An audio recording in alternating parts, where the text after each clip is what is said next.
You're listening to the Rapley's Fusion podcast. So that was quite challenging. I think they had to put like some special effects and makeup. I had a quote in that movie that stuck with me. Hello and welcome to the Rapley's Fusion podcast. Today I'm, as always, joined by the man behind it all, creator and director of the Cheerleader, Ethan Ralph Alexander. Hello, Ethan. Hello. And not only that, but we also have pro athlete and sports model Georgia Toombs. Hello, Georgia. Hi. Hello. And this edition's very special guest, an actor with a deep passion for bringing characters to life with experience in film, TV and theatre. Her versatility and professionalism was perfect for the role of cheerleader captain Scarlett in Rapley's Fusion's debut short film, The Cheerleader. Please welcome Harriet Hope. Hello, Harriet. Hi. Hello. Well, yeah, welcome all. So, Harriet, I'm going to start with you, I think, today. So, let's dial back the clock and start from the very beginning, I think. It's the best way to start. So, how did you kind of get into acting in the first place? Take us back and tell us the story. Sure. So when I was about 6 years old, I started opera singing. And I absolutely love singing and I love performing. And my teacher said to me, I think you would be great for musical theatre.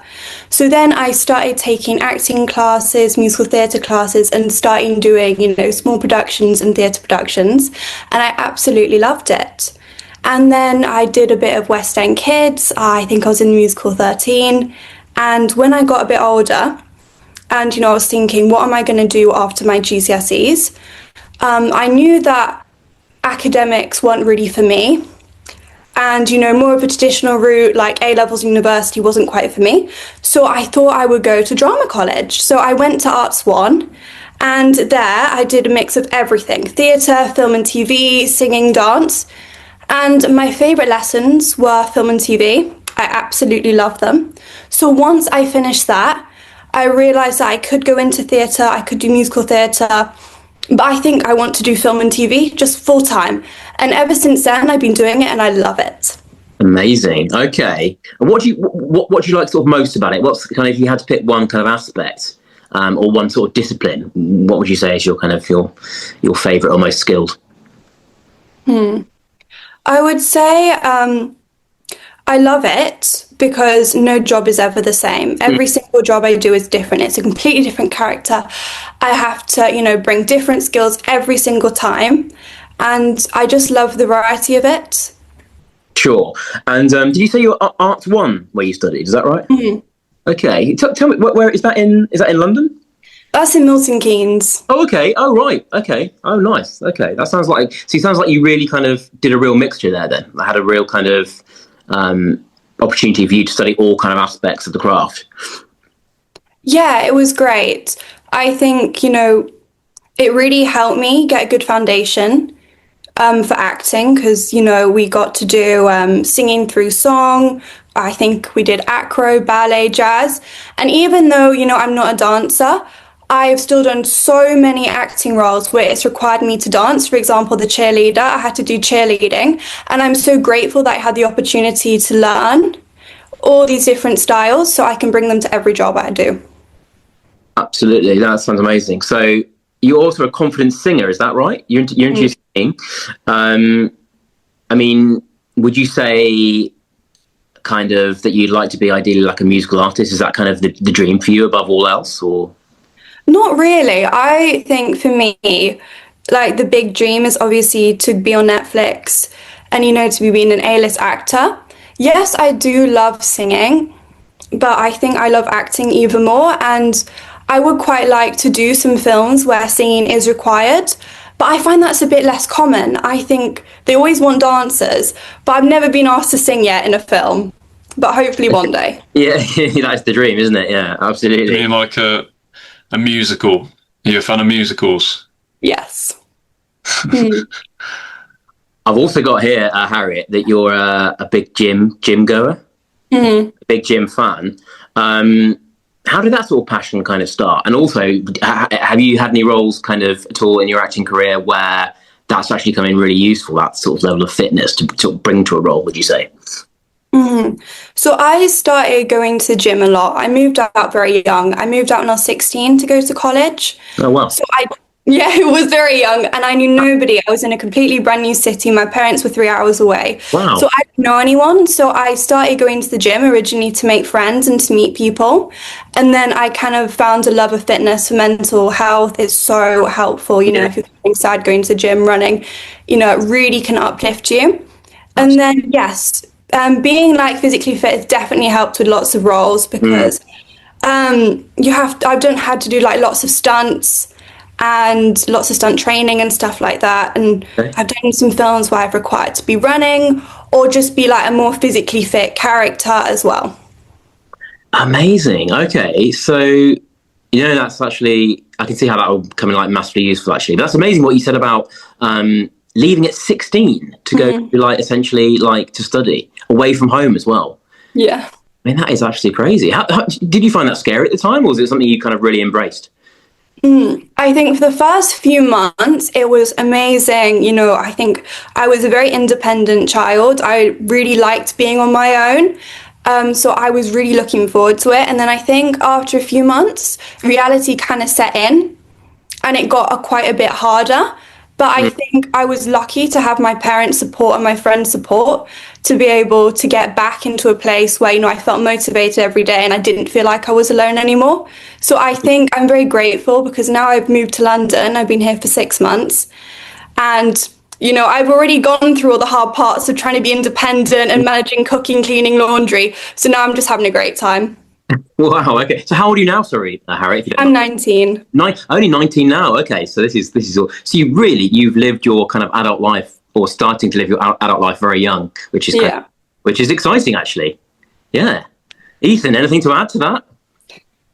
Yeah. To be fair, you say like you had this like no fear attitude going out on your own sort of thing.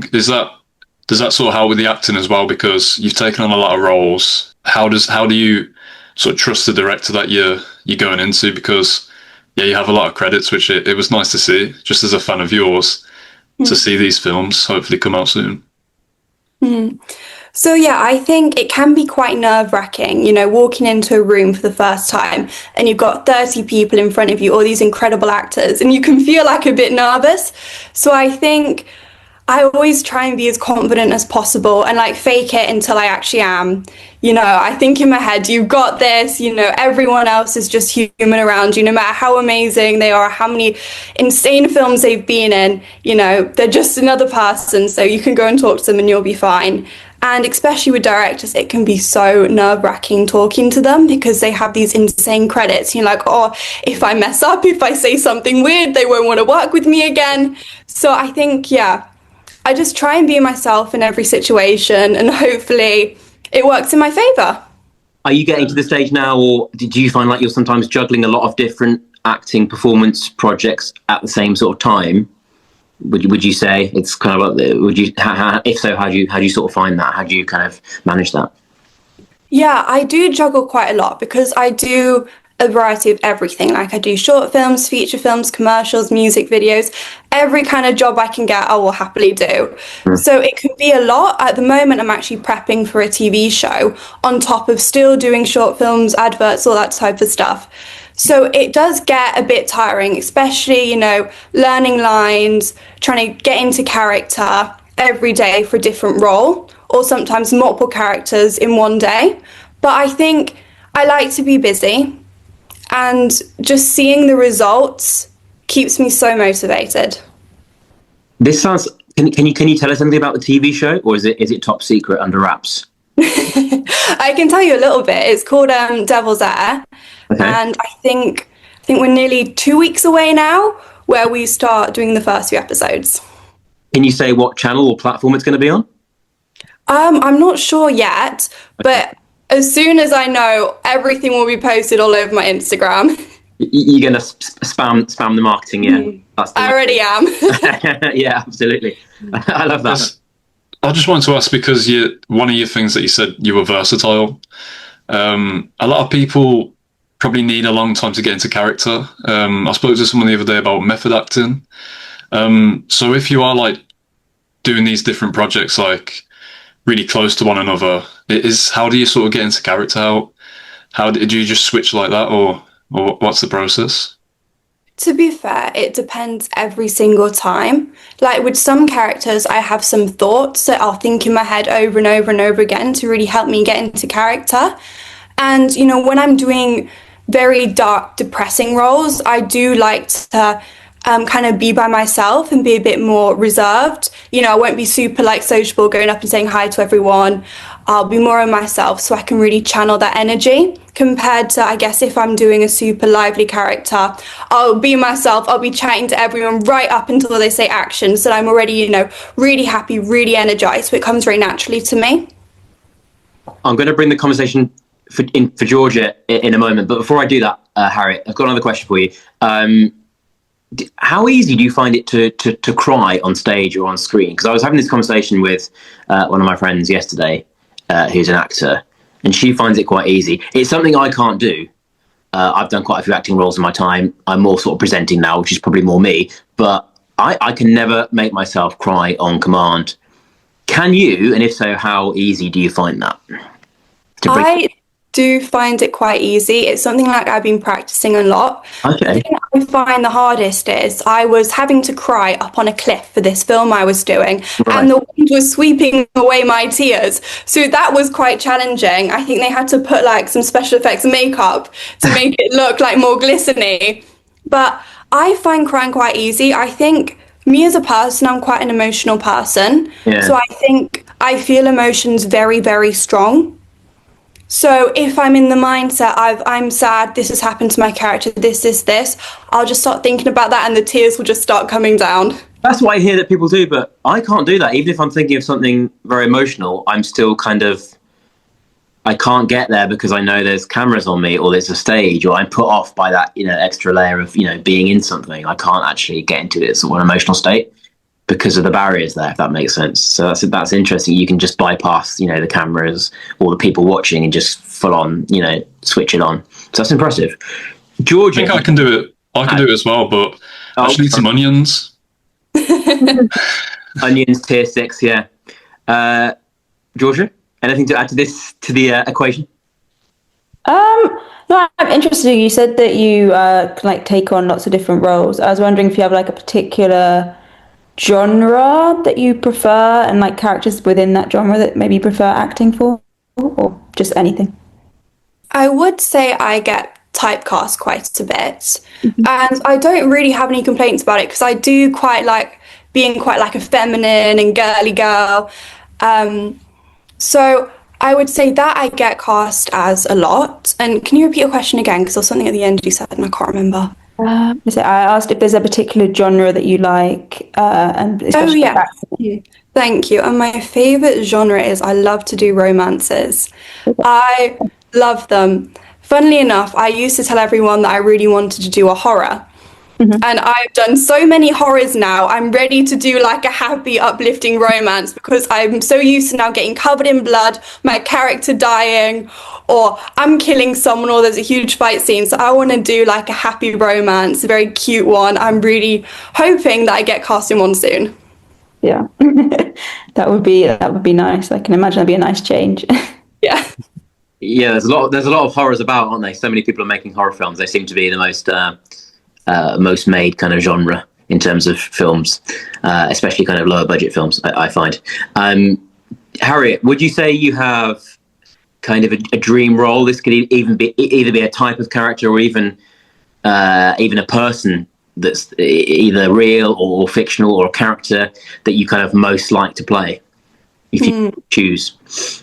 That's a good one. I would say I'd like to do a TV show, sort of like Desperate Housewives or something like that. I would like to be able to do it for like years and years and years and really have a beautiful character development from the beginning to the end. Because most of the time when I do films, we're filming for a day up to a few months. Yeah. I would love to be able to have a character that I could grow with. And I think that would be so beautiful to be able to have. That would be nice, wouldn't it? I guess you could have that in soap. Would you ever would soaps be a nice one for you to do? Yeah. Yeah, that'd be quite fun, wouldn't it? Definitely. Yeah. It's nice as well because it's regular acting work, and you obviously get, don't you, if it's a big soap. With that in mind, what would you say your kind of ambitions are for the future? Kind of, let's say, I hate this question, but I'm going to ask it anyway. In sort of 5 years, where would you ideally like to be as kind of an actor / performer, would you say? I'm a very ambitious person. I think I like to push myself to the extreme. And I think in 5 years, I would love to be, in the cinemas, on the big screen, in all the big, movies. And I think it's very hard to get there though. But I feel like if I believe in myself enough, I know I can get there. It's just, you have to give so much time, so much energy, sweat and tears. But I really hope that eventually I can get there. Yeah, I think it's a mixture of kind of self-belief and manifestation. I think the attitude that you've shown does help. It's a lot about kind of, you can have the skill set, but the application is clear for you. Because on the Cheerleader in particular, we had the shoot scheduled for the 29th of June. I've just looked back at the dates, and it was that Sunday that week. And I had my cast, and a few people were like, I'm not sure if I can make that date. So I was a bit in panic mode. Yeah. I looked at when Harriet applied, and it was the 22nd of June. So it was literally like a week pretty much. She's come right in, and it was like she was there for the whole pre-production. It was great. And again, that sort of application to take on that role, even if you don't have any, even if you weren't part of the pre-production or you didn't have any clear, proper understanding, to sort of take it on and say, yeah, I believe in myself to do it, was really great and appreciated. How many days did you two spend on set together on the Cheerleader? Yeah, that's a good question, because it was just one day. Okay. But it was we had a rehearsal an hour before, and even an hour's not really enough to do cheerleading. Obviously, do you have much experience in cheerleading, or was it new pretty much? I've done a little bit in school. Yeah. But never professionally. Yeah, so with kind of my ambitions of, I wanted to be as accurate as possible to cheerleading. It was getting all these people together, so impressed at kind of how well they just fit in, because they didn't really know their roles. It was we had an hour to select people's roles, and because it was definitely the most sort of stressful thing beforehand. Every shoot on the film was fun, but the sort of stuff before, for this one, I put a poll up in the group chat, and only a few people answered they could make the date, and it was oh no, I've got to reach out to more people. So that's where Harriet came in, and it was great. We had Anna there as well to help. I just wanted to ask Harriet about Anna, because she has a lot of experience within filmmaking in Birmingham. What was it that she was saying to you? Because she was focused on getting these actors together and really making sure that they have this routine. Yeah, she was so lovely. I remember, I think the best thing for us to do was just practice. And she was there helping us, and giving, little corrections, what we could do better. But she was just such a good vibe to have as well. She made the whole shooting process so enjoyable. Yeah, because she was coming to be the assistant director, but if we didn't have the numbers, she could have sort of been a cheerleader as well. So it was those people. It was we had 9 cheerleaders in a group of 5, with 5 available roles. So it's kind of getting numbers just in case people didn't show up. I think 1 got stuck and just turned back.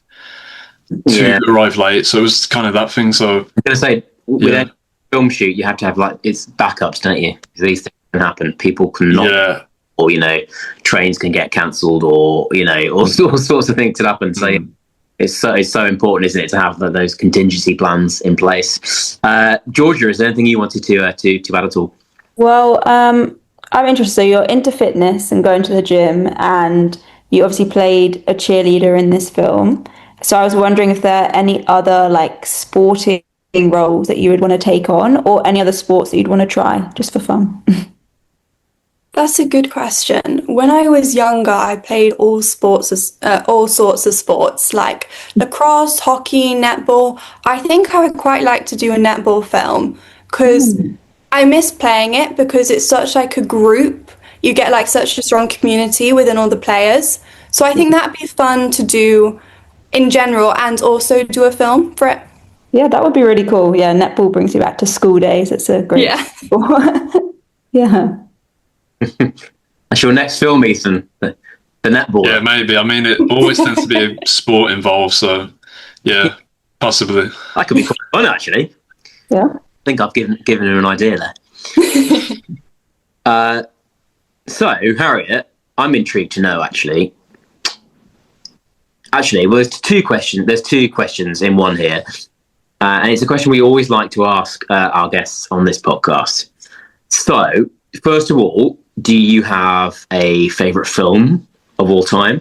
And second, what actor would ideally you want to play you in a film about your life? Two big questions. Good, yes. I would say my favourite film is probably Mean Girls, because I would have loved to be Regina George.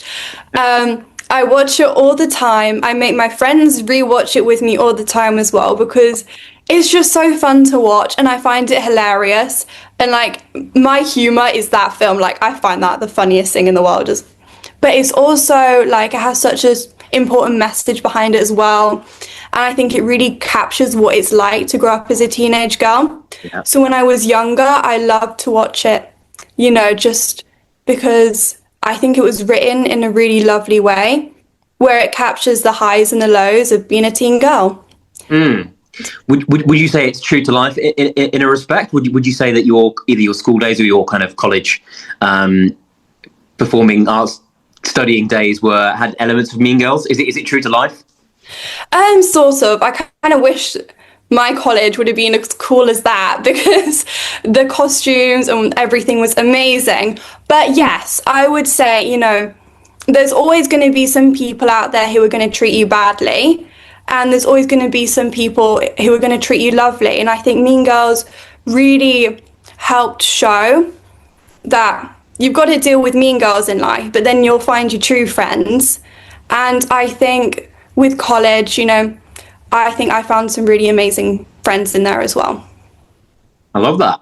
And who's playing you? I know you're only 19, so you've not lived a long life, so it's kind of hard to say who's going to play you in a biopic. But who's playing you? I would love Sydney Sweeney. Yeah, see that. Yes. I just really like her. So I think I'd just be so honoured if she'd want to play me. Like, that would be amazing. Yes, I can totally see that. Yeah. Ethan, anything to add to that? Yeah, you said one of your strengths is comedic timing. So do you enjoy doing the comedies? Do you? Is that something that you enjoy?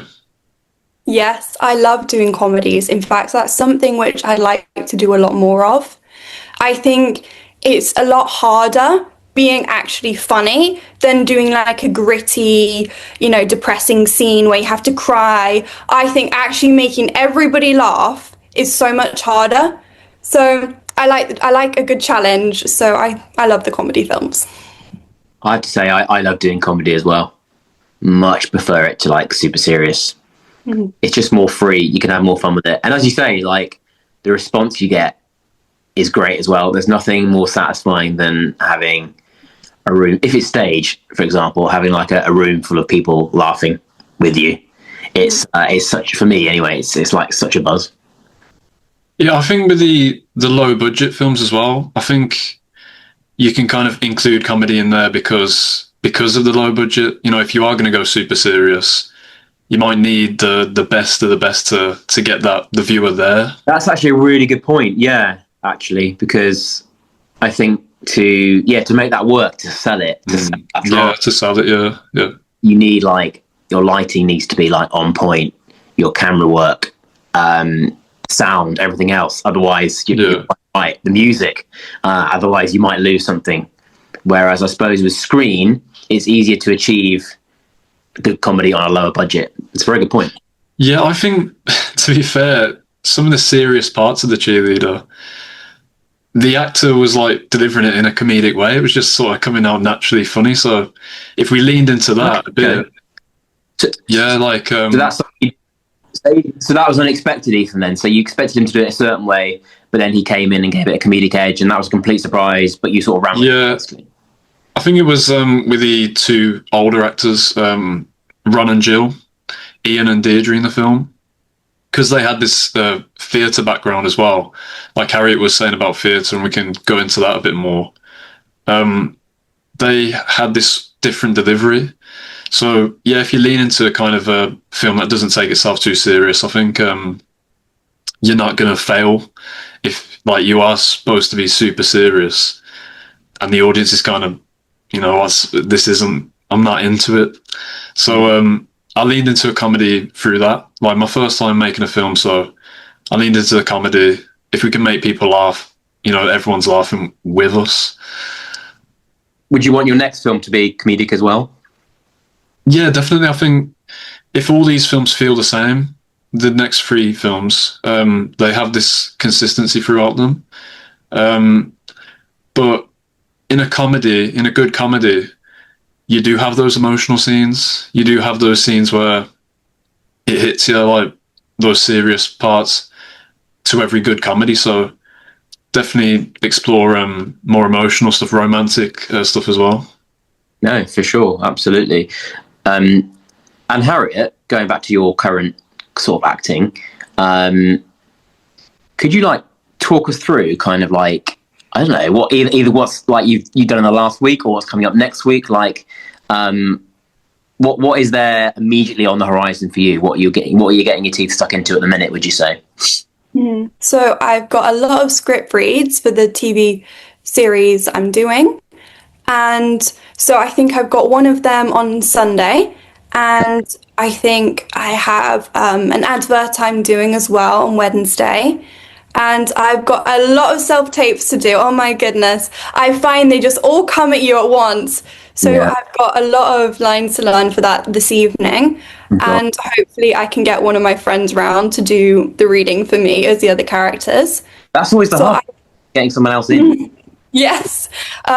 Sometimes I just have to FaceTime my mom and like she'll do it virtually. She's so sweet though. I'm very lucky in a sense because I know a lot of creative people's parents kind of want them to go in a different direction with their life because I think the main issue is they worry, are you going to be able to make money and look after yourself? But my parents are so supportive, like they will happily do anything I ask for them when it comes to this line of work. So I'm very grateful in that sense. That is so good of them. And do you have like a secondary job or is it purely acting for you? You're just... Purely acting. I'm so lucky. No, that is actually amazing. And it gives you so much more time to pursue it properly. I think that helps massively, yeah. That what you're saying about the self-tapes and everything. So I was wondering, do you have to do most of your audition processes through like online self-tapes or do you have to travel ever to do those? I know you're living in London now. So do you find that a lot of things happen around London or do you have to travel far for roles or auditions? I find most of them are done online now. Very rarely, at least for the first round of auditions, I'll be asked to come in person. And I'm very thankful that I do live in London because it's just like 30 minutes on the tube and I'm there. But yeah, most of it's either self-tape they want you to send in or they'll want you to like hop on a Zoom call and have a bit of a chat and then they'll give you the script so you can have a read through. And I quite like it that way because I find that on a Zoom call or like Teams or whatever, you can always chat to them. I find it a bit hard in self-tapes that your personality shine through because all you really get to say is like your little intro and you have to try and stand out with that. But it's very tricky when all you can really say is your name and what role you're auditioning for. Yeah, no, that makes sense. I think it's really changed. I think COVID and lockdowns changed that a lot, because I think pre that a lot of auditions were still in person, but I think a lot of it kind of went with just online auditions, self tapes, post COVID. I actually think it's a good thing. I think there was an actor came out in the media like a couple of months ago saying how much of an awful thing it is. I can't think who he was, but saying it was such an awful thing that, you know, it's all online now. But I think if you're an actor, and especially if you're a struggling actor and you're not earning a lot of money, it's actually very cost effective to not have to travel all the time to actual auditions. So I think it's kind of a good thing in a way, but that's just my opinion. Would you agree, Ethan, what you're saying? Or do you think it's better for actors to actually audition in person in front of the casting directors in real time? Yeah, I mean, I haven't had experience with that, because obviously we can just do these Zoom calls. I guess that's the way that I've always done it. And I think I had a Zoom call with Harriet. So basically it's just to get to know the person. So obviously you know kind of who you're going to be collaborating with. So I just had a little call with her. Felt as if she had the skill set to join us. And then she came in and then I had my ideas of who would play each role already in your head. You have to, don't you? You have to prepare everything. But when she first come in and she started performing in this Scarlett role, because it has the most lines, and that was one of the things was that quite a few of those had not as much acting experience as Harriet. So kind of give her the one with the most lines. Scarlett is kind of the captain of the team. And so it's a kind of a bigger role in that way. But she came in and she started performing, and I just remember me and Anna just looking at each other, just thinking, yep, she's the right person, she's the right one for the role. Because I think it's that kind of, you say about Mean Girls, but that's kind of the way you approached it a bit, wasn't it? About kind of that cheerleader, little stereotype in a way. But yeah, what was your kind of first ideas when you thought, I'm going to be playing a cheerleader? How did you approach it? I was very excited because in my mind, cheerleaders, are quite girly. They're the popular bunch. So I've had quite a lot of experience doing that type of role. But when you sent me over the scripts and the cute little chants and stuff they were doing, I was like, oh yeah, this is going to be so fun to do. And then when I got in the room and we started practicing, with different characters doing different lines, and you said to do Scarlett, I was so excited because yeah, she's quite iconic. I think she definitely is a very confident girl, and I think that was very fun to play on camera. Yeah, sort of sassy and kind of, you really sort of role you can really get your teeth into, isn't it? Yeah, because I think that just the fact that she's messaged Neve and said you're not in the team anymore, I think that's enough to kind of show the character. But to show it in the way that you portrayed as well was great, and hopefully people can enjoy it, as much as we had fun making it. And going back to the actual craft of acting, Harriet, is there any aspects of acting that you find particularly challenging, or you think you could do better at? Is there anything you think, that's actually, I'm not so good at that needs sort of work and practice, would you say? I think for me, I'm really trying to work on my accents at the moment. I've got a new acting coach. She's amazing. And we're doing American accent at the moment. We're really trying to get that very secure, because a lot of the roles I'm getting now, we want you to be New York, we want German, we want Russian from you, and all these different accents. So I've never had to do any in my life before. So I think as soon as I really secure all these different accents, I can get even more roles. So that's one thing I'm really trying to work at, but it's also so tricky. Americans, all right. Americans, not too bad, because I think also I hear a lot of American people, so I'm quite used to hearing the way they talk, and I've got some American friends. But when you start getting to German and Russian, oh my goodness, it gets so much harder. That is tough, yeah. How are you with regional accents, so your UK accents? Are you kind of good at those, or is there any kind of accents, I don't know, Geordie or Brummie that you kind of struggle with, or are very good at? Yeah, those need work as well. Okay, I right. can do like basic like northern and stuff like that. I think I did a Welsh film, but Oh, she's I tough. think again accents they need some work. Mhm. Okay, Georgia, are you any good at accents? I don't think so. You don't. No, you don't. Okay. No, I don't really think I've ever tried any accents, Have you but I think obviously I was out living in the US for a while for university. So I think maybe I should like be all right at American if I ever tried it, but But it's not. honestly, no. You never find. You're never in a bored moment. You just think I'm going to speak in a different accent. No. No, just me then. Ethan. No, I was just going to say maybe that's the way to do it, because maybe Georgia picked up an accent that she didn't even know she did. You know, with the American sort of way of speaking. So maybe Harry, you just have to kind of watch those foreign programs, or kind of surround yourself with those people. I don't know. You'll pick it up maybe. Start watching Russia Today. You're sorted. And yeah. So, would you have any advice for people looking to get into acting, who are acting, maybe not finding the roles that you are, because you have a lot of credits? So, is there a bit of advice that you would give? Yeah, I would say network as hard as you can.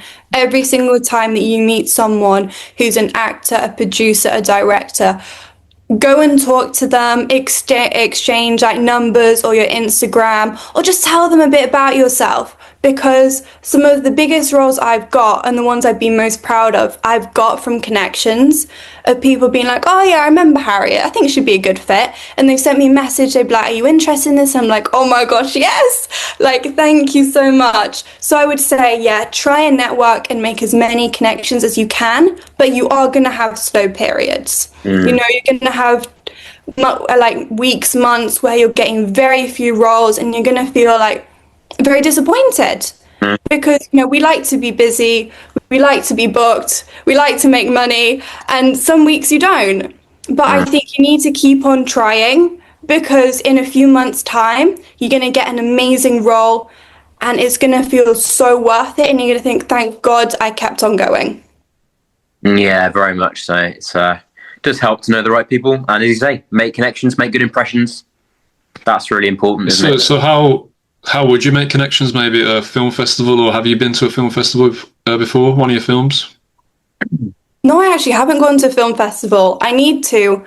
I know there's like also like, I don't know, like connections, places you can go to make, and I need to do a bit more research into that. But I've mainly just got them from doing films and chatting away to people. And yeah, I would say just be yourself and be friendly to everyone, no matter if you're in a bit of a bad mood or had a bit of a bad day. You always have to be friendly and nice to people the way you'd want to be treated, and they're going to remember that, and then they're going to want to work with you again because you are fun to work with. And then when you're famous, you can be absolutely horrible to everyone. Well, speaking of that, I spoke to a extra in like a big budget film, and when you talk about like dream roles, a lot of people say are the big films, but you don't want to play an extra, do you? You don't want to be. No. You want to be the lead of that. You want to be the lead, yes.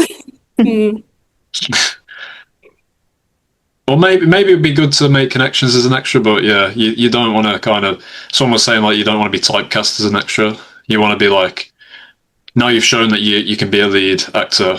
You know, this is yeah, I'm a lead actor now. That's it. Is it easy to make connections as an extra to get like bigger roles, or is it kind of? Yeah, actually, I'm not sure. I'm not sure either, because I have been an extra for a few roles. Mainly it's been Bollywood and like / Hollywood productions I've been like an extra in. And I found that I mainly made connections with other extras, not the lead cast. You're not mixed with the lead cast in the same way on a production, really, are you? Well, sort of. Some of them came up to talk to me, not realising I was an extra, so I was like, yes! Oh, right. But Usually they are separate. Yeah. That's interesting. Yeah, interesting. Well, thanks so much, guys, for joining us on this edition of the Rap Please Fusion podcast. Thanks to Ethan, the man behind the magic. Thanks to Georgia, as always. And Harriet, really nice to speak to you today. It's been really interesting, obviously getting to know someone in the acting business and, some interesting kind of insider information I think we've learned today, and more about you as a person. So it's been really fun. So thanks, guys. We'll see you soon on the Rap Please Fusion podcast. So goodbye, Ethan. See you guys. Georgia, Tara. Bye. And Harriet, thanks so much for coming on the show. Oh, thank you. Bye. No worries. All right. See you then. Take care. Bye. So I'm joined by another one of my cheerleaders, Emefa Tagboto. First of all, how was it to play one of the cheerleaders in the short film? So I had a really good time. Being on set was nice. It was actually my first time on a short film, and it's my first time having a speaking role in a short film. So I was both nervous and excited for the opportunity. It was just nice getting to know how a set works.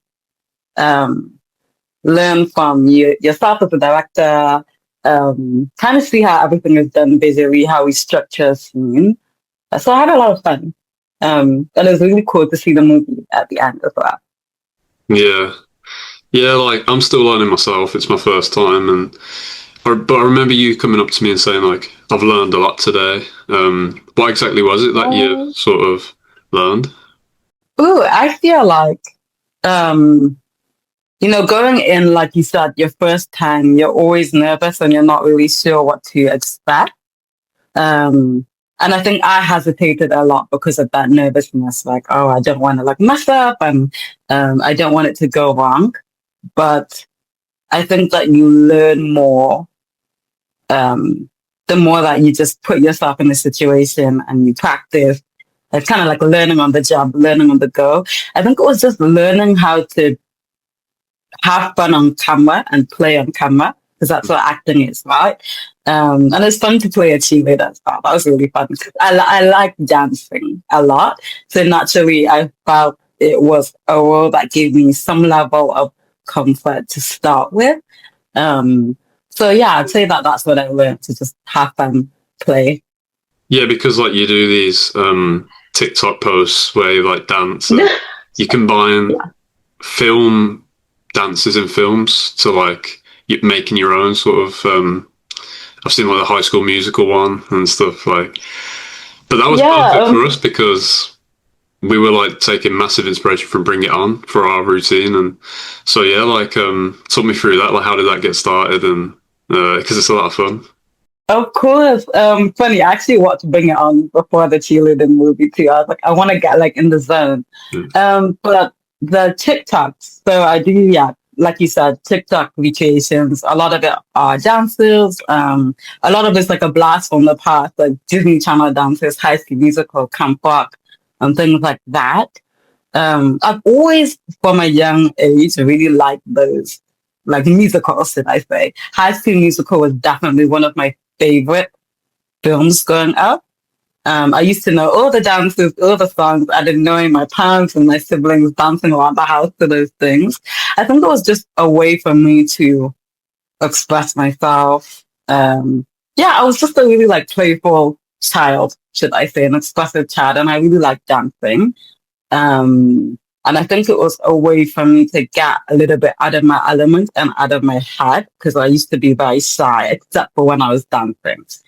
So I think naturally, after a while, I think it was during school, I got TikTok. I told myself I'd never get the app. I thought I was too old for it. But I ended up getting the app during the pandemic, and I was this is a lot of fun. And it's a very dancey app. At least it started off that way. So I just started making TikToks, and I didn't necessarily originally think that I would do that type of stuff on the app, but it just kind of emerged into that, and I had a lot of fun with it. So continue doing it since then. How did acting become something? Is it from those TikToks that you had that enjoyment, obviously coming out your shell a bit, and then you just sort of went, yeah, I want to go into acting? So actually, while dancing has always been a natural part of my life, I think I've always enjoyed the idea of acting as well. From when I was younger, it all started from Disney. Everything can be rooted back from that. Not just High School Musical, but I liked watching a lot of shows growing up, like Wizards of Waverly Place, That's So Raven. Those were popular shows growing up. And so I think I always liked that. But I was too wide to explore. For some reason, it was a lot easier for me to explore dance than acting. I don't know. Acting always felt like a more vulnerable activity for me. But I always knew that it was something that I was deeply interested in. I like to watch people and see themselves, and see people express themselves. And I see, like, for example, in a lot of my TikTok recreations and stuff, I don't just see it as a dance, I see it as like telling a story through music in that sense.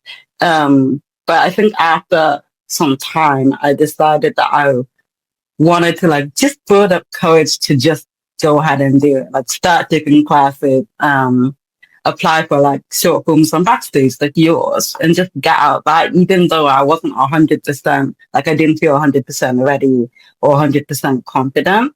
And I'm really glad that I decided to take that leap because I've been enjoying it a lot so far.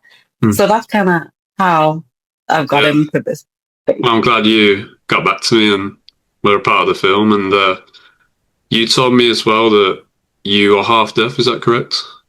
Yes, that is correct, actually. So did that in any way affect like what you do, or is it just something that you adapt to? Oh, that's a really good question. It does. I'd say both positively and negatively in like different ways. Let me start the negatives to be like, get that out of that.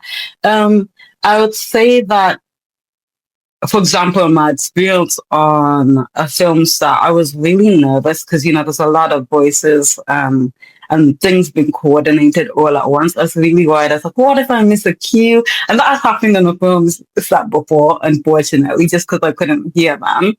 And at first, it was really difficult for me to tell people. I just wanted to like get by and try my best. But then I was like, if I want to be comfortable in this environment, I have to make it known. And actually, the reason why I got a little bit more confident was Stranger Things. I don't know why this happened, but Millie Bobby Brown, the lead actress of that show, is half deaf in one ear. Well, fully deaf in one ear. And she kind of spoke about her experiences on set. And it just made me feel like, oh, okay, it is okay to be, to have a disability on a set. I always thought that it might be something that may be looked down upon. And it's still something that I navigate. I can't say that I'm 100% confident in it. But it's something that I just try to take ownership on. It isn't going to affect my ability to do my job. And I think that also, when you have hearing loss, you tend to rely a lot on visual communication. I think that I've become somebody who's naturally just more drawn to body language and visual expression. And I'm very observant of people because of it, more so, maybe because of that hearing strain, which can be really helpful for me in this creative field. So I do think that that's a positive to having that too. So I just try to think about it positively. Yeah. Yeah. Yeah, it's like just turning something that people might take negatively into something positively. And that is kind of the message as well in the Cheerleader a bit. So yeah, I know a bit about that. True. I wasn't sure. I didn't know about Millie Bobby Brown. Is it the actor or the character? It's the actual actor. Oh, really? I didn't know either. I just found it online one day. But I had no idea beforehand. So it kind of shows, it's kind of nice when people in roles, especially in major productions, that maybe share something that you have yourself, because it can help you to see yourself in that better. But yeah, it was nice to see. I was like, okay, that has not prevented her career. So that was helpful. Yeah. And you mentioned Wizards of Waverly Place and like the Disney Channel series. Yes. Obviously, when you were younger, that wouldn't have been on Disney Plus because that's come a bit later. So it would have been on TV. I was wondering, is that in Ghana that you watched that because that's where you're from, or is it when you moved to the UK? Actually, when I moved to the UK, so I have a really like mixed family dynamic history.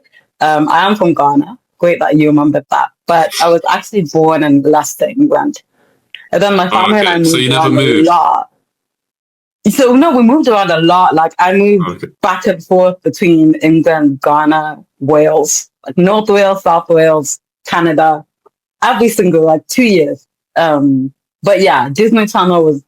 I don't think I watched it in Ghana. I think it was in the UK for sure, just on TV, and I was obsessed. So we spoke about watching TV. Yes. But actually, you were on TV as well with the Alan Carr picture. I was like, how did you find out about that? But now I remember. Yeah. Yeah, well, yeah, I was on Picture Slam. Yeah. I think you shared it on Instagram, and then I did. just sort of said, I'll give this a watch. And you said, we didn't do too well. I did so bad. You know what? Yes, I did terribly. My sister and I came last place.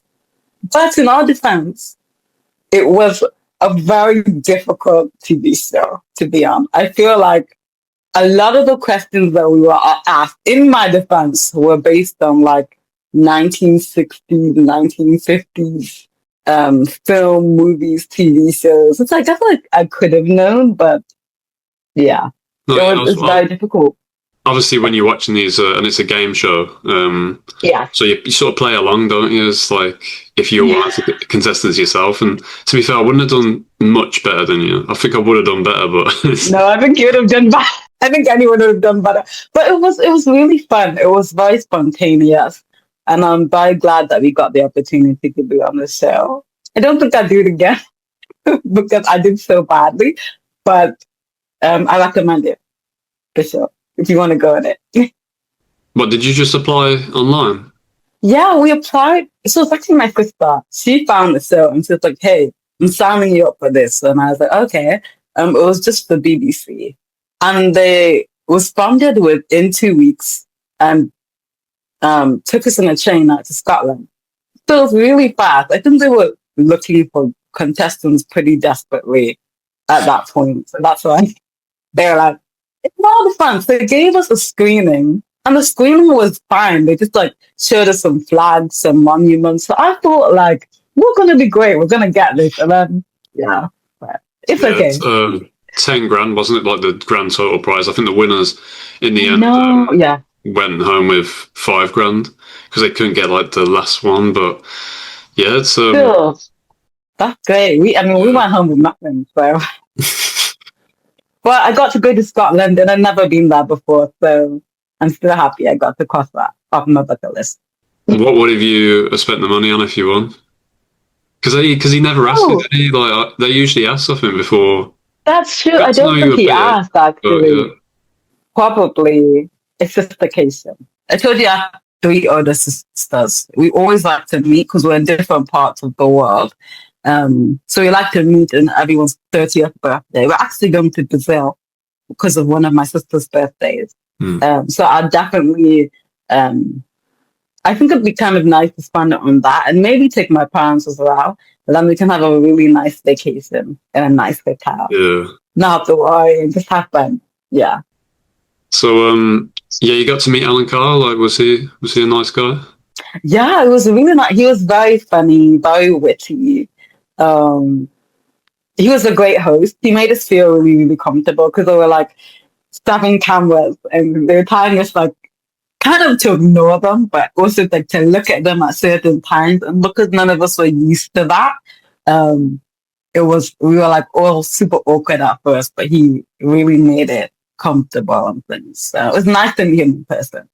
He was kind of how I expected to be. Based on his TV personality, he was similar. He was really nice. Obviously, you're a great dancer, and When did that start? What age did that start? I think I started dancing at probably 8 years old or so. I wanted to do ballet, but my mom said I was too old.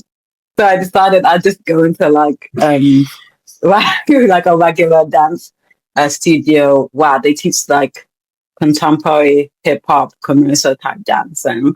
And we moved around a lot, so unfortunately it was really hard for me to ever join a dance studio stably. So I used to learn a lot of dances myself at home. High School Musical being one of them. I also got into like K-pop dances, if you know about that, because they have a lot of dance choreographies. So naturally, I think that helped me pick up choreography a little bit faster. Then when I was in university, I joined my university dance team. I ended up teaching a little bit, and I still really enjoy doing it now. Yeah, your handle, if you want to go and see these dances, is D Squeaky.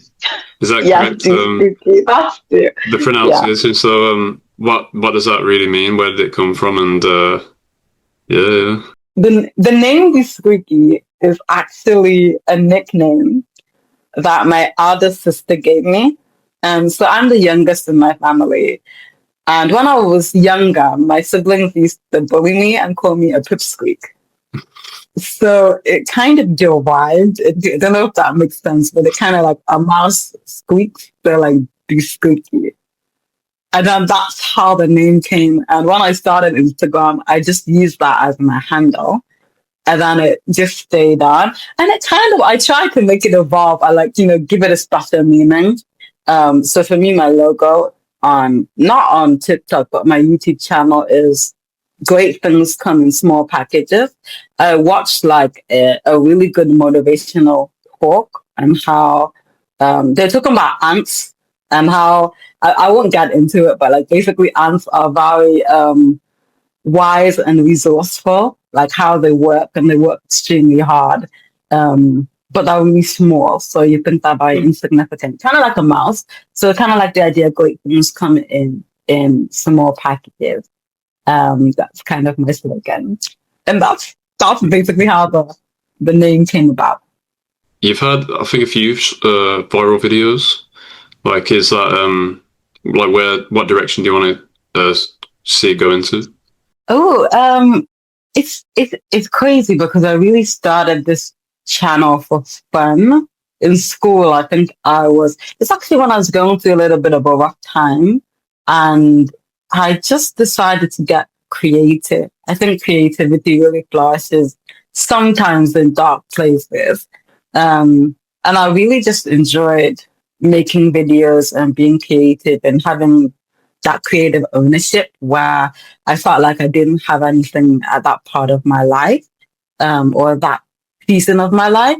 And I think I really like how content creation has kind of put me more out of my element and just encouraged me to be courageous and just do the kind of things that I want. And I also like seeing the response, like when people smile, or they said that they found the content like funny, or they want me to do other videos. I got really happy with doing that. I think it definitely supports what I'm doing. As you know, right now, exploring acting a lot more. I'm taking classes, especially screen classes, just to get more comfortable being on camera. So I think my content creation kind of naturally aligns well with that. It supports it. So I want to continue creating the type of videos that I'm creating now. Still dancing, but I do want to move more into storytelling and acting gradually. And that's my kind of, as I would say, featured acting for my channel. I don't see where that takes me. I'm kind of allowing myself to explore and seeing where that goes. Yeah, it definitely did help you get to be a part of the Cheerleader, because I watched those videos and saw, obviously, yeah, this is perfect for what I'm trying to do. So anyone sort of like doing these social media videos as a passion or to be creative, it actually helps kind of get more. It does. Yeah. It helps you keep in your element too, and just to keep practicing and keep yourself in front of a camera. Yeah, So I think it's really helped me a lot just blossom into what I want to do. Yeah, and we'll see where it takes me. Yeah, so we usually end it with this question of like, do you have a favorite actor that inspired you, or just that you enjoy watching at the moment? And you know, who would play you in a film of your life? So we spoke a bit about you as a dancer and performer.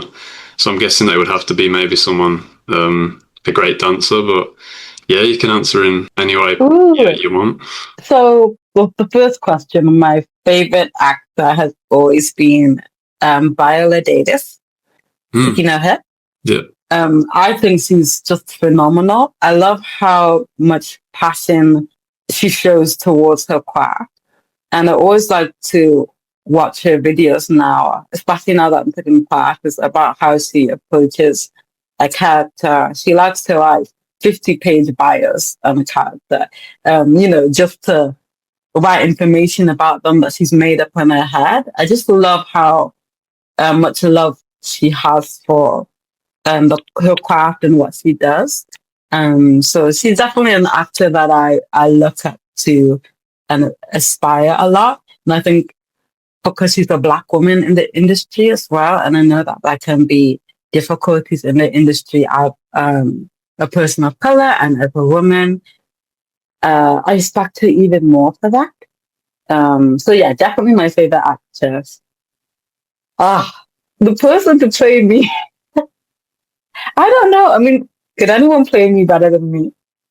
It's just been, maybe I may see someone who's up and coming one day and I'd be like, I'd love to meet her. She's a phenomenal actor, a phenomenal person, and I'd love for her to play me. But yeah, for now I'm going to play myself. It is a bit of a tricky question, but this one is the question of all questions. What is your favourite movie? Oh no, that's such a hard question.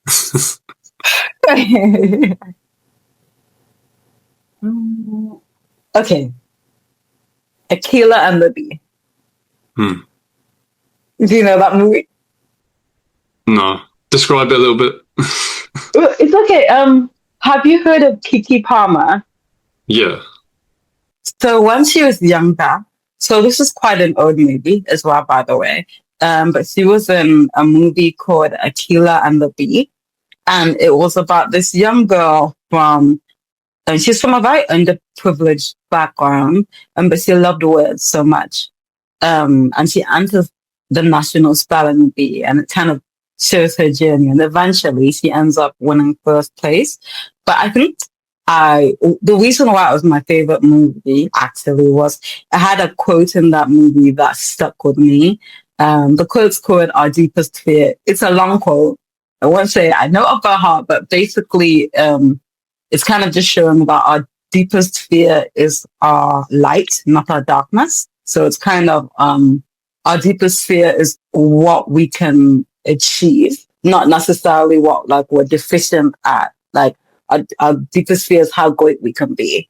And I really like that. I think that whenever I feel self-doubt or I'm worried and anxious, especially about like creative fields, for example, I'm putting myself out there, I think and reflect on that quote, and it kind of helps me push and drive myself forward and to basically just like believe in myself. And I really like movies that are inspiring. And I just felt like growing up, I think I watched that movie for the first time when I was 7. That one really stuck out to me. So yeah, that would be my favorite movie. Yeah. A great place That's to a end good the question. podcast. Thank you so much for joining me. Go and check out Thank you for having me. The Squeaky on YouTube right now. Thank you so much, yes. Please check it out. Cheers. Thank you for the promote. Cheers. All right, see you later. Bye. Bye.